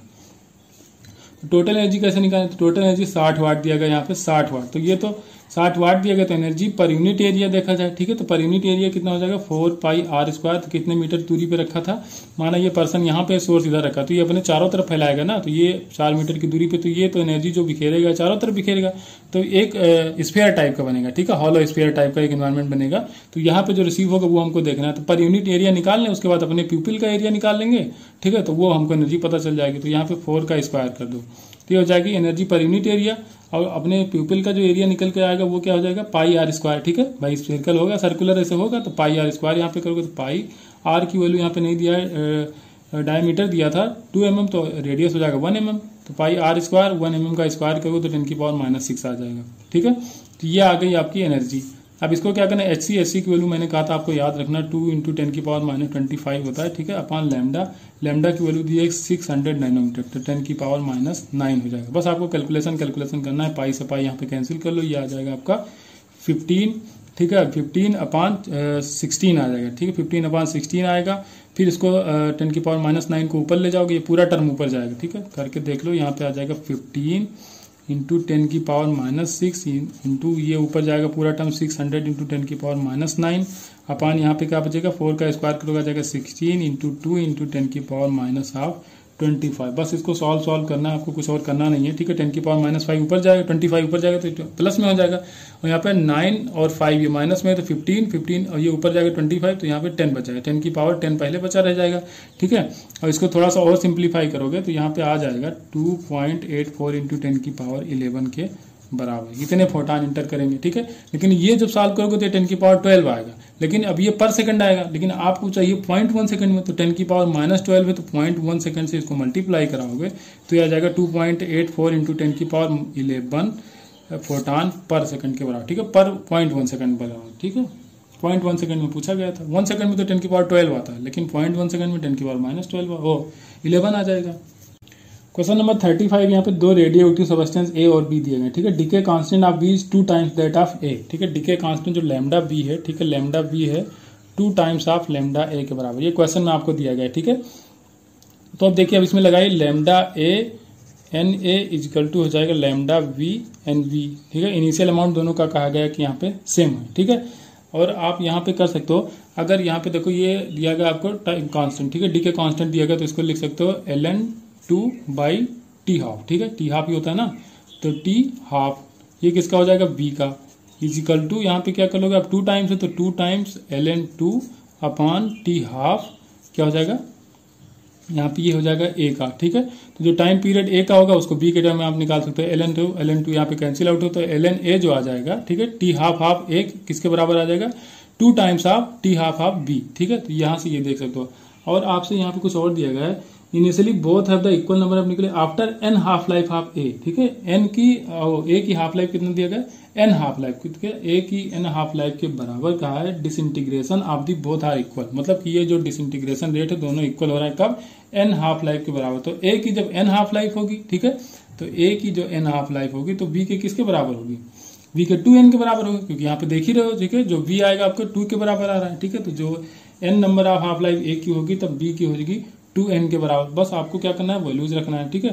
तो लैम्डा ए तो ऐसे रहेगा, यहाँ पे रख दो n0, क्योंकि इनिशियल अमाउंट सेम है 1/2, और यहाँ पे नंबर ऑफ 5 लिखते हैं, ठीक है। यहाँ पे लैम्डा बी तो ऐसे रहने दो, ठीक है, इंटू जो इनिशियल अमाउंट था वो सेम है 1/2, और मैंने कहा कि जब इसका number of half life n होगा तो यहाँ से निकालो तो यहाँ पे 2n आ जाएगा, ठीक है। तो n0 और n0 हो जाएंगे यहाँ पे कैंसिल आउट, ठीक है। तो लैम्डा ए इजिकल टू हो जाएगा आपका यहाँ पे लैम्डा वी, ठीक है, 1/2 2 की पावर n, अभी 1/2 2 की पावर इधर पावर n लाओगे तो ऊपर जाएगा तो पावर -1 हो जाएगा। तो लैम्डा ए इजिकल टू हो जाएगा लैम्डा वी 1 की पावर, अब ये 2n -n करोगे तो यहाँ पे आ जाएगा n के बराबर, ठीक है। अब देखो, अब क्या करोगे आप, लैम्डा बी को रख दो 2 लैम्डा ए के बराबर, लैम्डा बी यहाँ पे कहा गया था 2 लैम्डा ए के बराबर, तो यहाँ पे रख दो 2 लैम्डा ए हो जाएगा। तो लैम्डा ए कैंसिल, तो इधर 1 बचा, इधर 2 है, तो 2 को इधर ले आओ तो 1/2 हो जाएगा, ठीक है। यहाँ पे देख लो तो 1/2 की पावर 1 हो गया, और इधर क्या बचा, 1/2 की पावर n बचा। अब दोनों क्या करोगे, पावर को इक्वल कर दो तो n इक्वल टू 1 के बराबर आ जाएगा। क्वेश्चन नंबर 36 दिया गया, rate of emission of energy आपको दिया गया किसी स्टार से 2.7 इंटू 10 की power 36 joule per second. Rate of loss of mass आपको बताना है उसी स्टार का। तो E equal to MC square लगाओ, E equal to MC square, तो m आपको चाहिए तो E/c स्क्वायर कर दो, E की वैल्यू 2.7 इंटू 10 की पावर 36, C स्क्वायर करो 3 इंटू 10 की पावर 8 का स्क्वायर करोगे तो आ जाएगा 9 इंटू 10 की पावर 16 के बराबर। तो यहाँ पे कैंसिल करो, पॉइंट आ जाएगा 0.3 आ जाएगा, ठीक है। तो 0.3 इंटू 10 की पावर 20 आ जाएगा, ठीक है, 16 ऊपर जाएगा माइनस होगा। तो यहाँ पे या थोड़ा और सिंप्लीफाई करो तो 3 इंटू 10 की पावर 19 आ जाएगा। क्वेश्चन नंबर 37, भैया ये भी आसान क्वेश्चन है, कोई एक्सपेरिमेंट है टंगस्टन कैथोड का, ठीक है, और थ्रेशोल्ड वेवलेंथ आपको दिया गया 2300 एंगस्ट्रॉम के बराबर, और इस पे कोई लाइट डाली जा रही है अल्ट्रा वायलेट, जिसका वेवलेंथ दिया गया 1800 एंगस्ट्रॉम के बराबर। तो मैक्सिमम काइनेटिक एनर्जी आपको बतानी, तो के मैक्स इक्वल टू क्या हो जाएगा, hc/λ, ठीक है। जो एनर्जी आप यहाँ डाल लो माइनस थ्रेशोल्ड एनर्जी hc/λ0, ठीक है, वैल्यूज रख दो, के मैक्स इक्वल टू आ जाएगा hc1/λ कितना है आपको दिया गया, हाँ 1800, ठीक है, 1800 एंगस्ट्रॉम माइनस ऑफ कितना थ्रेशोल्ड दिया गया 2300 एंगस्ट्रॉम, ठीक है, 2300 एंगस्ट्रॉम। तो अब क्या करना है, अब अगर थोड़ा सॉल्व करना चाहो तो इसको सॉल्व कर लो, और यहाँ पे hc की वैल्यू आप रख सकते हो, ठीक है। hc की वैल्यू मैंने बताया 2 इंटू 10 की पावर 25 आप रख सकते हो, ठीक है। यहाँ 10 की पावर 10 ऊपर चला जाएगा, 10 की पावर 10 ऊपर चला जाएगा, क्योंकि यहाँ पे दिया है एंगस्ट्रॉम में, तो यहाँ पे 10 की पावर 10 हो जाएगा अपान 1800 माइनस 10 की पावर 10 अपान 2300, ठीक है। यहाँ पे एलसीएम लोगे, पूरा काट पीट के जब के मैक्स निकलेगा यहाँ पे, और क्योंकि इलेक्ट्रॉन वोल्ट में आपको निकालना है तो यहाँ पे कर लो 1.6 इंटू 10 की पावर -19 से भी डिवाइड कर दो। अब ये तो ये तरीका नहीं, तो आपको करना था सीधे आप क्या कर लेते, यहाँ पे लिखते 12400 बटे जितना 1800 था, ठीक है, एंगस्ट्रॉम में रखते, इलेक्ट्रॉन वोल्ट में ये निकला था, इसको निकाल के वैसे माइनस कर लेते, तो हमको लगता है वो ज्यादा आसान पड़े। जैसे देख लो यहाँ पे, अगर यहाँ पे करो 12400, ठीक है, 12400 अपान कितना करोगे 1800, ठीक है, ये कट गया, ये कट गया, ये गया, ये गया, यहाँ पे ये पॉइंट यहाँ पे लगाओ तो एक पॉइंट यहाँ पे लगा सकते हो, यहाँ पे 12.4 आ गया, यहाँ पे 1.8 आ गया, इसको लगभग 2 मान लो, ठीक है। यहाँ पे लगभग 2 मानो कितना, तो 2 6 12 और 6.2 के आसपास आ जाएगा यहाँ पे, ठीक है। ये है 23, तो यहाँ पे कर दो 12,400, ठीक है। तो ये 2300 0 0 गया, यहाँ पॉइंट लगाओ, यहाँ पॉइंट लगाओ, ये 2.3, ठीक है। तो इसको थोड़ा सा ज्यादा आएगा, ठीक है, ये 2 से थोड़ा सा ज्यादा आएगा, तो इसको डिवाइड करोगे तो ये भी इलेक्ट्रॉन वोल्ट में आएगा, और दोनों का डिफरेंस लिख दोगे तब भी यहाँ पे आंसर आ जाएगा 1.5 इलेक्ट्रॉन वोल्ट के बराबर। तो दोनों तरह से आप कर सकते हो, कोई दिक्कत नहीं है, जबकि ये आसान लगेगा, ये आपको आसान पड़ेगा।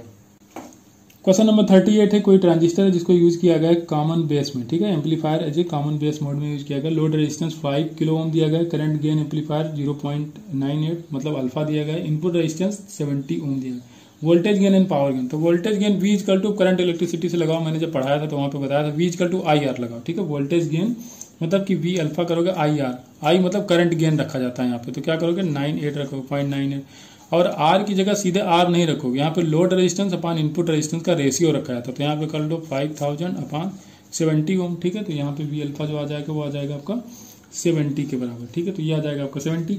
अब देखो, अब आपसे क्या कहा गया, शायद पावर गेन, तो पावर गेन के लिए आप क्या करोगे, ठीक है। पावर गेन मान लो P अल्फा, तो पावर गेन के लिए क्या करते हो, I स्क्वायर R कर सकते हो, तो I स्क्वायर मतलब 0.98 का स्क्वायर करोगे, और R की जगह फिर से वही load resistance upon input resistance करोगे, ठीक है। तो इसको सॉल्व करोगे 68.6 आ जाएगा। क्वेश्चन नंबर 39 यहाँ पे दिया गया कोई फिगर है, ठीक है, लॉजिक गेट दिया गया है, तो इसमें आपको बताना है कि जो यहाँ पे R है आउटपुट, तो इसको हाई लेना है, ठीक है। तो आप 4 ऑप्शन दिएंगे तो आपको रख के ही चेक करना पड़ेगा, ठीक है। अलग अलग गेट्स लगाए गए तो इसमें रख के चेक करना पड़ेगा।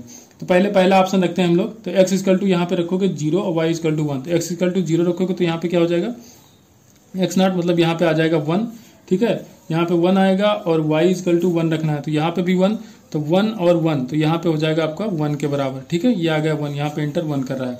ऐसे यहाँ पे आओगे x इक्वल टू 0 दिया तो यहाँ पे 0 आएगा, y इक्वल टू दिया 1 तो 1 का भी हो जाएगा 0, यहाँ पे 0.0 का नॉट, तो यहाँ पे हो जाएगा 1, तो 1 प्लस 1, ठीक है। यहाँ पे क्या आ जाएगा x प्लस वाई का बार, तो 0 प्लस 1 तो 1 आएगा, 1 का बार करोगे तो यहाँ पे हो जाएगा 0, लेकिन हमको चाहिए 1, तो ये ऑप्शन गलत हो जाएगा। ऐसे b आप रखोगे तो b रख के देखना, वो भी गलत आएगा। अब सी ऑप्शन देखो, सी ऑप्शन में दिया x equal to 1 y equal to 0, तो x इक्वल टू जब 1 रखोगे यहाँ से, तो यहाँ क्या आएगा, यहाँ आ जाएगा 0, भाई 1 का नॉट करोगे तो क्या होगा 0 आ जाएगा। और y इक्वल टू क्या दिया, यहाँ पे 0 पहले से दिया है, तो यहाँ पे y इक्वल टू 0, तो यहाँ पे करोगे 0 प्लस 0 तो ये आ जाएगा 0, मतलब यहाँ पे 0 एंटर करेगा। सी ऑप्शन के लिए मैं बोल रहा हूँ। अब देखो फिर से यहाँ पे तो x की वैल्यू कितना रखना है, 1 रखना है, तो यहाँ पे करोगे आप 1, ठीक है। x आ रहा है 1 और y इक्वल टू दिया है 0, तो 0 का भी हो जाएगा आपका यहाँ पे 1, और यहाँ पे नैंड गेट है तो 1.1 का हो जाएगा 0, लेकिन 0 का 1.1 क्या हो जाएगा, हाँ 1.1 हो जाएगा 1 का नॉट करोगे तो यहाँ पे हो जाएगा 0। तब दोनों कंडीशन में क्या इंटर कर रहे हैं यहाँ पे 0, तो यहाँ पे जो बाहर आएगा यहाँ पे भी नार गेट दिया गया, तो 0 प्लस 0 का बार, 0 प्लस 0 0 हो जाएगा, 0 का बार होता है 1 के बराबर, तो सी ऑप्शन यहाँ पे करेक्ट हो जाएगा। क्वेश्चन नंबर 40 दिया गया कोई ट्रांजिस्टर है वर्किंग कर रहा है कॉमन बेस एम्पलीफायर की तरह, ठीक है। इमीटर करंट दिया गया 0.72 मिली एम्पियर के बराबर, तो करंट गेन इस दिया गया इसमें 0.96। कलेक्टर करंट आपको बताना है, तो भैया बहुत आसान है, अल्फा इक्वल टू होता है IC अपॉन IV, ठीक है। अल्फा इक्वल टू क्या होता है IC अपॉन IE, तो यहां से हम देखते हैं, तो IC अगर हमको निकालना तो क्या करेंगे, अल्फा इंटू IE करेंगे, ठीक है। तो बस अल्फा की वैल्यू दिया 0.96 और IE की वैल्यू दिया गया आपको यहाँ पे 0.72 मिली एम्पियर के बराबर, ठीक है। तो बस इसको रख लेंगे तो ये आ जाएगा 0.72, ठीक है, 0.72 मिली एम्पियर के बराबर आ जाएगा। क्वेश्चन नंबर 41 देखिए, यहाँ पे आपको 3 लॉजिक गेट्स के जो डायग्राम वो बना के दिए गए हैं, तो आपसे कहा which of the following combination has the truth table. जो ये ट्रुथ टेबल यहाँ पे दी गई, आप ऑप्शन अपने क्वेश्चन में देखिए, हम यहाँ पे देख रहे हैं कौन सा फॉलो हो रहा है कौन सा नहीं हो रहा है। तो पहला गेट सही होगा कि नहीं उसके लिए देखते हैं, आपका जो यहाँ पे टेबल दी गई, ठीक है। तो यहाँ पे P दिया गया 0, Q दिया गया 1, तो पहले गेट दिया गया उसका हमने बना लिया, जो एक्सप्रेशन बनेगा। तो P की वैल्यू 0, तो 0 का नॉट क्या हो जाएगा 0 प्लस Q की वैल्यू 0, तो 0 प्लस 0 हो जाएगा 0, और इसका आउटपुट आना चाहिए 1 के बराबर, लेकिन यहाँ पे Z दिया गया 0, तो ये ऑप्शन तो यही इनकरेक्ट हो जाएगा। तो पहला हो गया गलत, ठीक है, ये तो हो नहीं सकते, तो पहले ही इनकरेक्ट हो गया।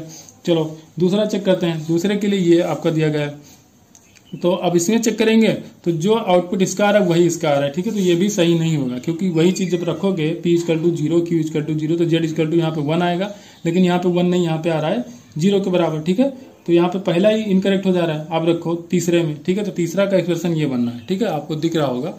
तो इसमें वैल्यूज रखे, तो पहले रखोगे P equal to 0, Q equal to 0, तो Z क्या आएगा तो P प्लस क्यू, 0 0 दिया तो 0 प्लस 0 का 0, उसका बार है तो 1 हो जाएगा। अब Q की वैल्यू है 0, ठीक है, तो 0 का बार 1, तो 1.1 का 1, अब 1 का फिर से हो जाएगा 0, तो Z की वैल्यू 0 दिया गया है। चलो ये तो करेक्ट हो गया। अब दूसरे पे चेक करो, फिर से P इक्वल टू 0 दिया है, Q इक्वल टू 1 दिया है। P की वैल्यू 0 रखो, 0 प्लस 1 क्या आएगा, 1 आएगा, 1 का बार हो जाएगा 0, ठीक है। अब Q की वैल्यू दिया है यहाँ पे 1, Q की वैल्यू क्या दिया 1, तो 1 का बार 0, तो 0.0 का 0 हो जाएगा और 0 का बार क्या हो जाएगा 1, तो ये भी सही है। यहाँ पे दूसरे भी सही होगा। तीसरा में देखो P की वैल्यू 1 दिया है, Q की वैल्यू 0 दिया है, तो वो भी रखोगे तभी 1 आएगा, और दोनों को 1 रखोगे, लास्ट में जैसे दोनों को 1 रखते हैं तो 1 प्लस 1 हो जाएगा 1, 1 का बार हो जाएगा 0, यहाँ पे 1 का बार 0, 0 प्लस 0 0, 0 का बार हो जाएगा 1 के बराबर। तो ये एकदम करेक्ट है, जो ये टेबल दी गई वो इसी के लिए दी गई है। क्वेश्चन नंबर 42 है। यहाँ पे कोई फिश है जो ऊपर की तरफ देख रही है, ठीक है, ये किसी डेप्थ में है 12 सेंटीमीटर में, ठीक है, किसी भी झील में बैठी हुई है। इसका रिफ्रैक्टिव इंडेक्स दिया गया है 4/3 के बराबर। तो कितना सरफेस एरिया वो देखेगी, ठीक है, उस सरफेस का रेडियस आपको बताना है। सर्कुलर एरिया देखेगी तो उसका रेडियस आपको बताना है। तो एक तो तरीका भैया यहाँ पे थीटा सी निकालो, ठीक है, क्रिटिकल एंगल निकालो, जो लाइट यहाँ से TIR हो जा रहा है, तो इससे रेडियस कैलकुलेट करते हो। लेकिन इससे जो फार्मूला निकल के आता है तो हम डायरेक्ट वही लगाएंगे, R इक्वल टू H/μ² - 1। ये क्वेश्चन हम करा भी चुके हैं, निकाल के भी करा चुके हैं, इसलिए डायरेक्ट करा रहे हैं, ठीक है। H की वैल्यू कितना दिया गया 12 सेंटीमीटर दिया गया, म्यू की वैल्यू दी गई है आपको 4/3, 4/3 का स्क्वायर करोगे तो आ जाएगा 16/9 - 1, ठीक है। तो यहाँ पर हो जाएगा रूट ऑफ 7/9, तो 9 का रूट करोगे तो 3 हो जाएगा, 3 चला जाएगा ऊपर, तो 3 12 में मल्टीप्लाई हो जाएगा तो 36/√7 आ जाएगा सेंटीमीटर में, ठीक है। क्वेश्चन नंबर 43 देखिए, ये भी अच्छा क्वेश्चन है। कोई इमेज बन रही है 100 सेंटीमीटर डिस्टेंस पे, ठीक है, ग्लास सरफेस दिया गया है, वहां से 100 सेंटीमीटर डिस्टेंस पे इमेज बन रही है, रिफ्रैक्टिव इंडेक्स 1.5 दिया गया है। कोई पॉइंट ऑब्जेक्ट के सामने रखा गया 100 सेंटीमीटर, इसके जस्ट सामने रखा गया है, ठीक है। तो रेडियस ऑफ कर्वेचर आपको बताना, तो फॉर्मूला लगाओ μ2/v - μ1/u equal to μ2 - μ1/r, ठीक है।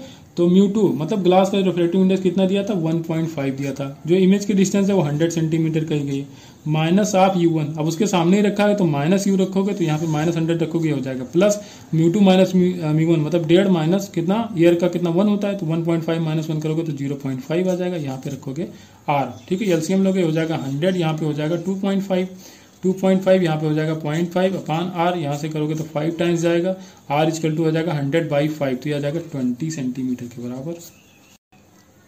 क्वेश्चन नंबर 44, कोई स्लिट है जिसका विद a दिया गया है, ठीक है। अब फर्स्ट मिनिमा यहाँ पे रेड लाइट का है, लैम्डा इक्वल टू दिया गया 6500 एंगस्ट्रॉम, ठीक है, थीटा इक्वल टू 30 डिग्री, तो a आपको बताना है। तो a sin theta equal to n lambda, first minima कहा गया तो n की वैल्यू 1 रखो, a की वैल्यू आपको निकालना है, लैम्डा दिया गया 6500 angstrom 10⁻⁻10 upon sine theta, sine theta की वैल्यू होती है 1/2, ठीक है, साइन 30 दिया गया तो 1/2 होगी तो 2 चला जाएगा ऊपर, तो यहाँ पे कर दोगे ऊपर, तो ये हो जाएगा आपका 1300, ठीक है। 6500 दिया गया, 2 से मल्टीप्लाई कराओगे तो ये आ जाएगा 13,000 आएगा भाई, 1300 क्यों आएगा, 10⁻⁻10 हो जाएगा, ठीक है। तो इसको और थोड़ा सा सिंपलीफाई करो तो ये हो जाएगा 13 × 10⁻7 आ जाएगा, ठीक है। या 1.3 करो, 1.3 × 10⁻6 हो जाएगा, या 1.3 माइक्रो सेंटीमीटर भी लिख सकते हो, ठीक है, माइक्रोमीटर, 1.3 माइक्रोमीटर। क्वेश्चन नंबर 45 दिया गया, यहाँ पे 2 कोहेरेंट पॉइंट सोर्स हैं S1 और S2, ठीक है, ये वाइब्रेट करते हैं, ठीक है, किसी फेज में, और इनका वेवलेंथ दिया गया है लैम्डा के बराबर। सेपरेशन बिटवीन द सोर्सेज जो कहा गया वो 2 लैम्डा के बराबर है। तो स्मॉलेस्ट डिस्टेंस S2 पूछा गया है, ठीक है, S2 on the line passing through S2 and perpendicular the S1 S2, जो लाइन ये पास हो रही है S1 S2 के परपेंडिकुलर होती है, ये पॉइंट हम मान ले रहे हैं कि ये P यहाँ पे है, ठीक है। तो आपको बताना है कि व्हेदर मिनिमम इंटेंसिटी अकर, जहाँ पे मिनिमम इंटेंसिटी अकर हो, तो मिनिमम भैया देखिए जो इनके बीच का फेज पाथ डिफरेंस हो सकता है, मैक्सिमम कितना हो सकता है, मैक्सिमम 2 लैम्डा के बराबर हो सकता है, ठीक है, मैक्सिमम यहाँ पे 2 लैम्डा के बराबर इनका पाथ डिफरेंस हो सकता है, ठीक है।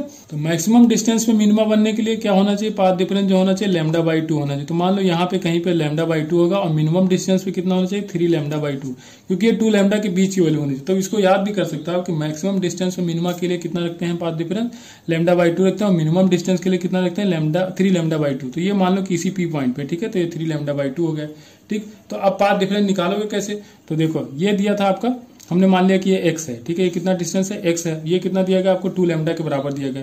तो अगर पाइथागोरस थ्योरम से निकालोगे तो कितना हो जाएगा a² + b², ठीक है, रूट में हो जाएगा, ये मान लो हाइपोटेनस है, तो 2 लैम्डा का स्क्वायर करोगे 4 लैम्डा स्क्वायर + x²। अब पाथ डिफरेंस निकालना है तो क्या करोगे, ये डिस्टेंस कुछ ज्यादा है, ठीक है, यहाँ पे अगर परपेंडिकुलर डालोगे तो इसको माइनस इसके कर दें, ठीक है, तो पाथ डिफरेंस निकल आएगा, ठीक है। तो यहाँ पे हमको क्या करना है S1P - S2P = जब निकालोगे तो क्या हो जाएगा 4 lambda square plus x square और माइनस ये वाली डिस्टेंस, ये कितनी है एक्स के बराबर, तो माइनस ऑफ एक्स करोगे तो ये आ जाएगा आपका पाथ डिफरेंस के बराबर। ठीक है, ये पाथ डिफरेंस ये किसके बराबर आना चाहिए, मिनिमम डिस्टेंस पे आपको चाहिए तो 3 लैम्डा बाई 2 के बराबर लाना है इसको, तो ये हो जाएगा आपका बराबर 3 लैम्डा बाई 2। ठीक है, तो इसको उस तरफ ले जाओ तो प्लस एक्स हो जाएगा, तो यहाँ पे हो जाएगा 4 लैम्डा का square plus x square is equal to 3 lambda by 2 plus x का होल स्क्वायर करोगे तो यहाँ से क्या होगा, स्क्वायर रूट हट जाएगा, तो यहाँ पे हो जाएगा 4 lambda square plus x square is equal to, यहाँ पे 3 लैम्डा स्क्वायर करोगे तो 9 लैम्डा का square by 4 plus x square plus